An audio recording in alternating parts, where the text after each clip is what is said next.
ஸ்ரீ சங்கரா TV நேயர்களுக்கு வணக்கம். சுபதினம் நிகழ்ச்சியில் அனைவரையும் சந்திக்கிறதுல மிகவும் மகிழ்ச்சி. இன்னைக்கு சித்ரா பௌர்ணமி. சித்திரகுப்தனின் அனுகிரகத்தோடு இந்த நாள் சிறப்பாக இருக்கணும் அப்படிங்கிறது என்னுடைய பிரார்த்தனை. ஸோ இன்னைக்கு சித்திரகுப்தனை வணங்கினால் நம்மளுடைய தலையெழுத்து மாறும் அப்படிங்கிறதும் எல்லாருடைய நம்பிக்கை. அதனால இன்னைக்கு அவசியம் சாயங்காலம் நீங்கள் சித்திரகுப்தனை வழிபாடு செய்யுங்க. என்னென்ன கர்மா நம்ம செஞ்சுருக்கோமோ அந்த கர்ம கணக்கை மாற்றி எழுதக்கூடிய சக்தி அவர் ஒருத்தருக்கே உண்டு. இன்னைக்கு நம்ம 12 ராசி நேயர்களுக்கும் என்ன மாதிரியான பலன்கள் பரிகாரங்கள் என்பதை பார்க்கலாம். அது மட்டும் இல்லாமல் இன்னைக்கு சிம்ம ராசி நேயர்களுக்கு இந்த குரு பயிற்சி எப்படி இருக்கும் என்பதையும் தெரிந்து கொள்ளலாம். மேஷராசி அன்பர்களுக்கு இன்னைக்கு ரொம்ப ஒரு காலை பொழுது இனிய பொழுதாக இருக்கும். இந்த செவ்வாய்க்கிழமை நீங்கள் காலையில் எந்திரிச்ச உடனே சித்ரா பௌர்ணமியில் நீங்கள் வணங்க வேண்டியது விநாயக பெருமானை. விநாயகரை வழிபாடு செய்து இன்றைய நாளை தொடங்கும் பொழுது விக்னங்கள் அனைத்தும் தீர்ந்து எடுத்த காரியத்தில் ஜெயமும் வெற்றியும் உண்டு. பங்கு சந்தையின் முதலீடுகள் சிறப்பாக இருக்கும். காதல் வாழ்க்கை சிறப்பாக இருக்கும். இன்னைக்கு சந்திரன் உங்களுக்கு 7ஆம் இடத்துல சஞ்சாரம். அதனால் நீங்கள் எந்த செயல் எடுத்தாலுமே வெற்றி உங்கள் பக்கம் உண்டு. மேஷராசி அன்பர்களுக்கு இன்னைக்கு கொஞ்சம் அலைச்சல்கள் அதிகமாக இருக்கும். இருந்தாலும் நினைத்த காரியங்கள் அனைத்தும் நிறைவேறும். செவ்வாய்க்கிழமை சித்ரா பௌர்ணமியான இன்றைய நாளில் நீங்கள் ராகு காலத்தில் துர்க்கையை வழிபாடு செய்யலாம்.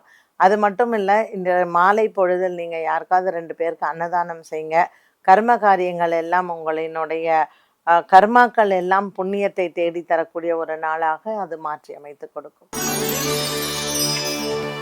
ரிஷபராசி அன்பர்கள் இன்னைக்கு நாள் முழுவதுமே நல்ல ஒரு வெற்றியை தரக்கூடிய நாளாக இருக்கும். இன்னைக்கு ரிஷபராசி நேயர்கள் மறக்காமல் முருகப்பெருமானை வழிபாடு செய்யவும். கந்தசஷ்டி கவசம் படித்து முருகப்பெருமானை வழிபாடு செய்ய எடுத்த காரியத்தில் வெற்றிகள் உண்டு. சந்திரன் 6ஆம் இடத்தில் சஞ்சாரம் செய்கிறார். அதனால தன லாபங்கள் பெருகும். இன்னைக்கு சித்ரா பௌர்ணமியில் அதுவும் இன்னைக்கு சந்திரன் உங்களுக்கு 6ஆம் இடத்துல இருக்கிறதுனால ரிஷபராசியில் பெண்கள், அதுவும் ரோகிணி நட்சத்திரக்கார பெண்களும் மிருகசீரிஷ நட்சத்திரக்கார பெண்களும் தங்கமோ அல்லது வெள்ளியோ வாங்கலாம். உடனே ஐயோ செவ்வாய்க்கிழமை வாங்கலாமான்னு நீங்கள் யோசிக்காதீங்க.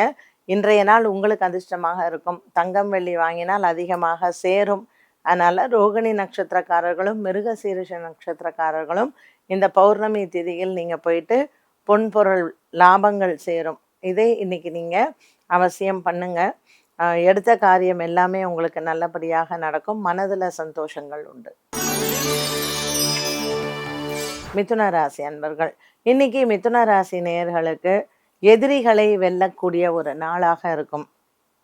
செவ்வாய்க்கிழமை பௌர்ணமி திதி கூடிய இன்றைய நாளில் சந்திரன் உங்களினுடைய பூர்வ புண்ணிய ஸ்தானத்தில் அமர்ந்திருக்கிறார். 5 குடைய சுக்கிர பகவான் உங்களுக்கு 10ஆம் இடத்தில் செவ்வாயுடன் சேர்ந்திருக்கிறதுனால எதிரிகளை வெல்லக்கூடிய ஒரு நாளாக அமைகிறது. இன்னைக்கு நீங்கள் எந்த ஒரு மாரியம்மன் ஆலயத்திற்கும் சென்று வழிபாடுகளை செய்யலாம். குறிப்பாக ராகு காலத்தில் இந்த மிதுன ராசி நேயர்கள் வாராகி அம்மனினுடைய வழிபாடோ அல்லது துர்க்கையை வழிபடுவதோ அல்லது மகாகாளியை வழிபடுவதோ உங்களுக்கு கண்டிப்பாக வெற்றியை தரும். மிதுன ராசி அன்பர்களுக்கு இந்த நாள் நல்ல ஒரு சிறப்பான நாளாக இருக்கும். இன்றைக்கும் நீங்கள் கண்டிப்பாக ஒரு செய்தியை கேட்பீங்க. உங்களுக்கு யாரெல்லாம் துரோகம் செய்தார்களோ அவர்கள் வீழக்கூடிய ஒரு நாளாக இருக்கும். அதனால் இன்னைக்கு சித்திரகுப்தன் வழிபாடும் மாலை நேரத்தில் செய்ய எடுத்த காரியத்தில் வெற்றிகள் கிடைக்கும். கடகராசி அன்பர்கள் இன்னைக்கு கடகராசி நேயர்களுக்கு பிரிந்த குடும்பங்கள் ஒன்று சேரும். மனதளவில் ஒரு நல்ல தைரியமும் உற்சாகமும் உங்களுக்கு இருக்கும்.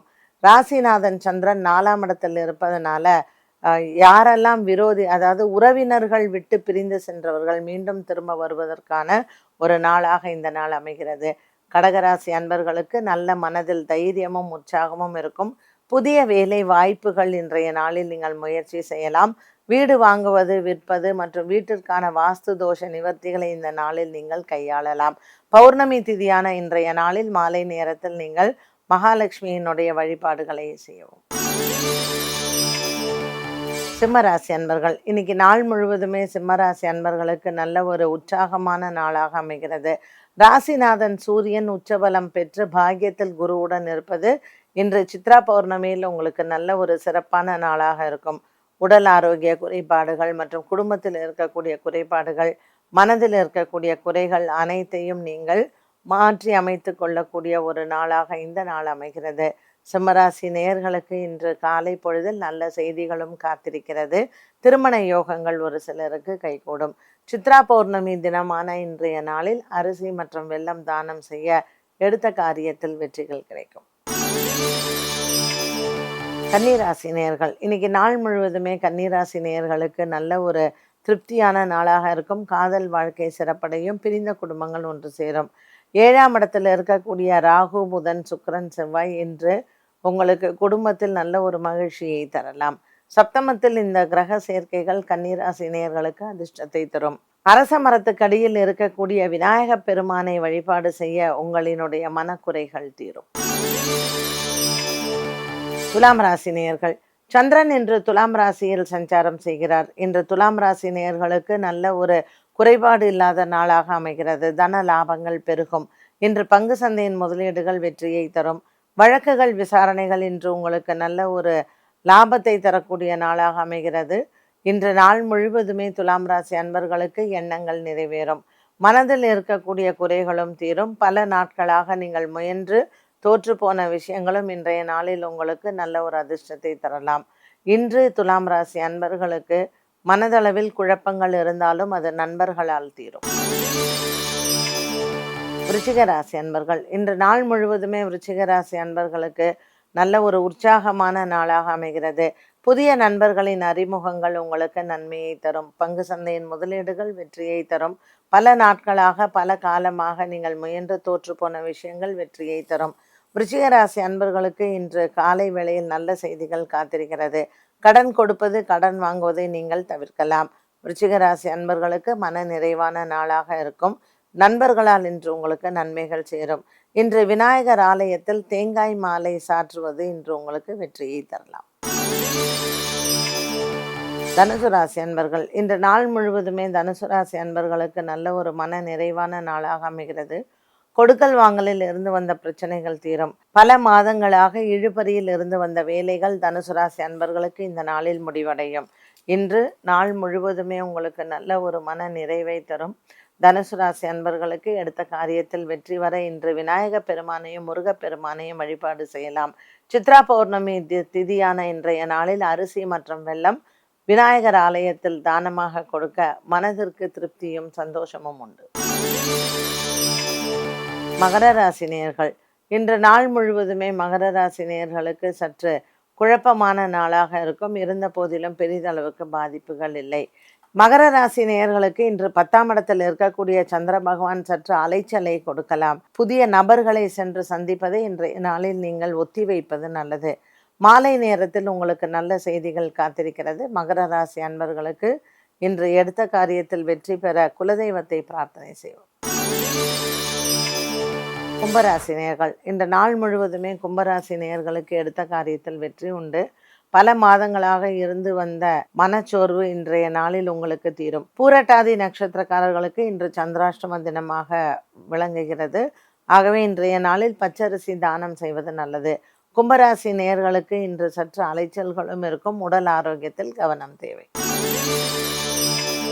மீனராசி நேயர்கள், இன்று நாள் முழுவதுமே மீனராசி நேயர்களுக்கு சற்று மனக்குழப்பங்கள் இருக்கும். ராசியில் இருக்கக்கூடிய ராகு மற்றும் புத பகவானின் சஞ்சாரம் சின்ன சின்ன பிரச்சனைகளை குடும்பத்தில் கொடுக்கலாம். பெரிய அளவுக்கு எந்த விதமான பாதகங்களும் கிடையாது. சித்ரா பௌர்ணமியான தினமான இன்றைய நாளில் குரு பகவானுக்கு தீபமேற்றி வழிபாடுகள் செய்ய மீனராசி நேயர்களுக்கு நல்ல ஒரு மாற்றம் கிடைக்கும்.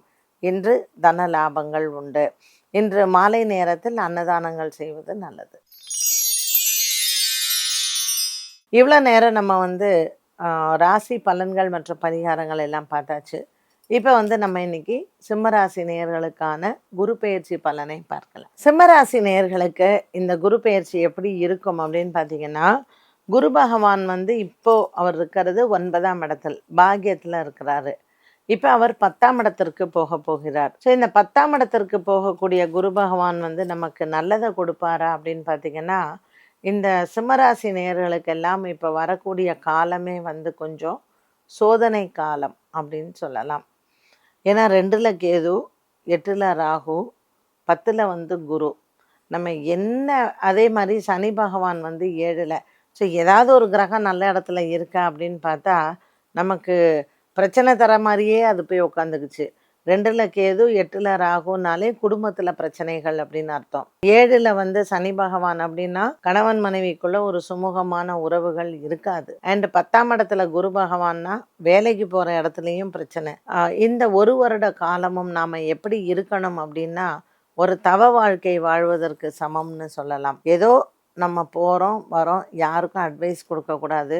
நம்ம எல்லாம் என்ன பண்ணுவோம்னா மற்றவங்க கஷ்டப்படும் பொழுது நாமளாக வாலண்டியராக போய் நீங்கள் இதுக்கு இந்த மாதிரி செய்யுங்க அந்த மாதிரி செய்யுங்க, இல்லை குடும்பத்தில் எல்லாம் அட்வைஸ் பண்ணுறது, இதுக்கெல்லாம் நம்ம கடைசியில் என்ன வரும்னா அவமானங்கள் தான் வரும். ஸோ நாம் உண்டு நம்மளுடைய வேலை உண்டுன்றதா சிம்மராசினியர்களுக்கு பெரிய அளவுக்கு பிரச்சனைகள் இருக்காது. காதல் வாழ்க்கையில் கொஞ்சம் நமக்கு கஷ்டங்கள் இருக்கும், சில பேருக்கு பிரியறதுக்கான வாய்ப்புகளும் இருக்கும். எந்த ஒரு விஷயத்துலையுமே நாம் எப்படி நடந்துக்கிறோம் அப்படிங்கிறது தான் முக்கியம். கிரகங்கள் இப்படி இருக்குன்னா அதற்கு தகுந்தாற் போல் கேர்ஃபுல்லாக நாம் இருக்கணும். வழக்குகள் விசாரணைகள் கோர்ட்டு போலீஸ் ஸ்டேஷன் இந்த மாதிரியான பிரச்சனைகள்லாம் இருக்குன்னா நம்ம கொஞ்சம் எட்டி இருப்பது நல்லது. இந்த நண்பனுக்காக ஓடுனேன், எதிர்த்து வீட்டில் கூப்பிட்டாங்கன்னு போனேன்லாம் சொல்லி நாமளாக மற்றவங்களுக்கு போய் சோஷியல் சர்வீஸ் பண்ணுறதோ இல்லை வாலண்டரி சர்வீஸ் பண்ணுறதோ கொஞ்சம் நம்ம நிறுத்திக்கலாம். சரி, எப்படி இருக்கணும் இந்த காலகட்டம் இப்படி இருக்குன்னா நமக்கு எப்பவும் என்ன வேலைக்கு போயிட்டு இருக்கோமோ அங்கே போனோம். என் பாஸ் இப்படி சொல்லிட்டாரு, கூட இருக்கிறவன் என்னை பார்த்து சிரிக்கலை, இல்லை நான் வந்து வேலையை விட்டுரு போகிறேன், அப்படிலாம் தப்பான முடிவுகளை எடுக்கக்கூடாது. அதுக்கப்புறம் எனக்கு குரு 10ல் வந்துடுச்சு அதனால எனக்கு இப்படி ஆயிடுத்து நம்ம சொல்லுவோம். ஸோ கிரகங்களை குறை சொல்லுவது அப்படிங்கிறத விட கிரகங்கள் இருக்கும் இடத்தில் அது அப்படித்தான் இருக்கும். நாம் அதற்கு எப்படி அட்ஜஸ்ட் பண்ணி வாழறது அப்படிங்கிறத கற்றுக்கொள்ள வேண்டும். என்ன பரிகாரங்கள் செய்யலாம்? டெய்லி காலையில் எந்திரிச்ச உடனே உங்கள் குலதெய்வத்தை மானசீகமாக பிரார்த்தனை பண்ணி, ஒன்றுமே இல்லைங்க, பிள்ளையார் கோயிலுக்கு போனாலே போதுமானது தான். ஆனால் தினமும் ஒரு ஆலயத்திற்கு போகணுன்ற பழக்கத்தை வச்சுக்கோங்க. ஏன்னா விநாயகர்கிட்ட போனோன்னா சகலமும் அவரிடத்தில் ஐக்கியம். ஒரு அரச மரத்துக்கடியில் பிள்ளையார், அதை சுற்றி நாகப்பிரதிஷ்டை இருக்கா, ரொம்ப சிறப்பு. 12 வாட்டி சுற்றுங்க, நீங்கள் ஒன்றுமே பண்ண வேண்டாம். நீங்கள் வந்து காசு செலவு பண்ண போகிறதில்ல, நெய் வாங்கணும், எண்ணெய் வாங்கணும், விளக்கேற்றணும், ஒன்றுமே கிடையாது. அரச மரத்துக்கடியில் பிள்ளையார், அஸ்வத்த பிரதட்சணம்னு இதை சொல்கிறது. அரச மரத்தோட பிள்ளையார், அதோட நாகம் இருந்ததுன்னா நவகிரக சாந்தியும் ஆச்சு. ஸோ எந்த கிரகத்திற்கு என்ன கோளாறு இருந்தாலும் விநாயகரே சரணாகதி அப்படின்னு அதை 12 வாட்டி சுற்றினாலே போதுமானது. ஒரு 6 மாத காலம் கொஞ்சம் பொறுமையாக இருங்க. அடுத்த 6 மாத காலத்தில் சில மாற்றங்களை பார்க்கலாம். என்ன நேயர்களே, இன்றைய சுபதினம் நிகழ்ச்சியில் நாம் 12 ராசி நேயர்களுக்கும் உண்டான பலன்களை பார்த்தோம். பரிகாரங்கள் இன்றைய தினப்பலனில் பார்த்தோம். அதே மாதிரி சிம்மராசி நேயர்களுக்கான குரு பெயர்ச்சி பலனையும் பார்த்தாச்சு. மீண்டும் உங்களை சந்திக்கும் வரை நன்றி, வணக்கம்.